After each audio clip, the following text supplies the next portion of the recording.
Welcome back. Time for Water Cooler Talk, and per usual on Monday we are talking Summit League hoops. Tom Nieman, Jay Elsen join me here in studio, and we'll cue up Brian Shawn in West Fargo as well. Lots of people, but lots to talk about, guys. So we're going to start with a Denver team that, as we saw in the first segment, beat the first place Coyote men. But Shawn, I want your opinion on this. Denver has won 3 in a row. They have 2 road wins at NDSU and Earl Roberts and play 4 of their last 6 at home. So how much of a threat are the Piles right now? Well, I think they're a threat because they have experience. They have guys that have been through the wars. Joe Rosga, 3-year starter. Jake Pemberton, 3-year starter. Daniel Amigo, 2nd-year starter. They got pieces on that team that have been through some battles before. Maybe not the deepest team, but they've also had guys like Aid Murkey that really didn't play a lot of heavy minutes last year step up and become that third threat. And anytime you have a legit inside scorer like they do with Amigo, I think the Pioneers can play with pretty much anybody. They play with a lot of energy. They rebounded pretty well. And they have a lot of guys that can shoot the 3. And I think they're a threat anytime they can play at home. And considering they have 4 of their last 6 at Magnus Arena, I think that's a huge advantage for Denver here down the stretch. Yeah, they could definitely be that surprise team. And Jay, you and I were talking about it a little bit at the cubicles, but USD comes off of playing one of their best defensive efforts on Wednesday against South Dakota State. And then they go to Denver and just get scored on a ton. Yeah, well, I mean, these are, your prototypical trap games, right? Yes. You come off this big emotional win, and it's exciting, and there's a lot of juice flowing, and you're all jazzed up, right? And then you turn around just on a short turnaround, make the trip to Denver, which is already a difficult enough place to play, and, you can get caught in something like this, and that's exactly, I think, what we saw with the USD men. I mean, they got down 20-3 early, trailed by as many as 22 in the first half of this game. I mean, they were shooting it terribly, and Denver was red hot. And Brian mentioned a lot of the guys that were involved in that. Joe Rosga, Jake Pemberton, Daniel Amigo didn't play a big role offensively in this game, but all those pieces coming together. Aid Murkey had another nice night for Denver as well. They were 11 of 19 from the perimeter in this game. Rosga, Pemberton combined for 45 points on 17 of 27 shooting. They were 9 of 14 from 3 just between the 2 of them.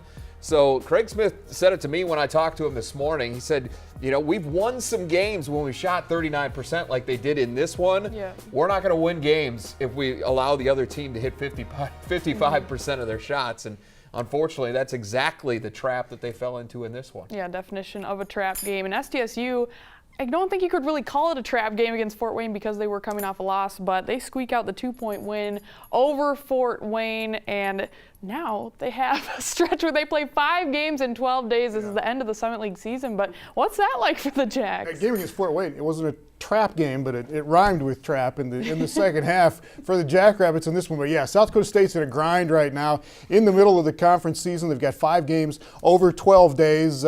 They did win at Western Illinois, lost that game at USD, and then did beat Fort Wayne this weekend. And they've got Omaha and North Dakota State coming up this week. And teams have had a lot of prep time to get ready for the Jackrabbits. Fort Wayne had 6 days to get ready for this game, and it showed defensively, especially in the second half against South Dakota State.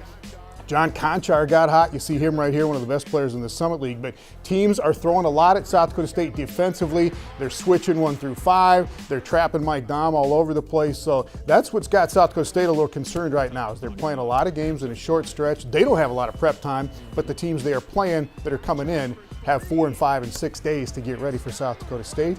And if the Jacks can get through this week when they host Omaha and North Dakota State, they feel like they're going to be in pretty good shape if they can win both of those. Yeah, and it's that end of the season grind as well. Well, we talked about a lot of defense, but let's talk about offense. The Summit League is the top 3-point shooting league for the 2nd year in a row, which surprised a few of us. We all knew that everyone in the league could shoot, but Shawn, I mean, does that surprise you at all? Not really, because the guards are so strong. And then you have guys like Mike Dahm that can step out and shoot 41% from 3 too. There's just a lot of players in this league that can shoot the basketball well. And I think all the teams, more importantly, spread the floor so well. And really 4 or 5 guys on each team that's on the floor at one time can shoot it out there. So I think it's a tough league to defend that way, just because they have so many different guys that can step out from behind the arc and shoot at such a high percentage. And that's what stands out to me. And I think that's the skill that you see with all these teams up and down the line. Even Fort Wayne, North Dakota State, South Dakota State, they are just all deadly. Denver, with the way Rosga can shoot in Pemberton, it's a dangerous group. The one that's probably not shooting as well as they like, Oral Roberts, they're still a threat to hit it out there. And if they do hit a couple threes with their big front line, they can create a lot of problems as well. So it's kind of exciting to see that in this league. Yeah, and one of the things that I noticed just looking at the statistics today, you look at the top shooters in the Summit League for the men, and it's all guys that can put it on the floor as well. It's not just those set shooters. It's Dom, it's Paul Miller, it's Bryson Scott, Kobe Webster, Matt Mooney. And to have players like that and multiple players on each team that not only can shoot it, but you have to definitely be able to close out and move your feet, I think that's really big. Well, and, you know, when you get to mid-major basketball, so often you see part of the problem is that, you know, they don't have the length of these Power 5 schools, right? So, but when we see them match up in the non-conference season, how many times did we see Summit League teams knocking off or running with these bigger schools to the end?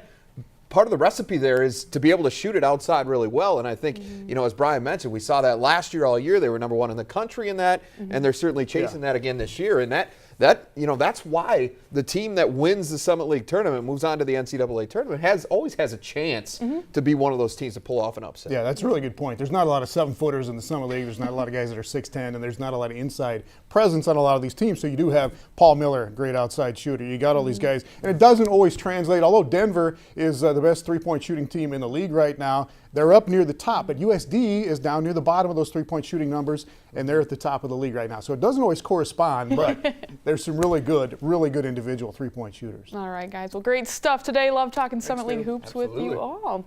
Coming up after the break, we'll send it up to West Fargo. Jody Norstead has the North Dakota High School recap from the weekend. Stick around.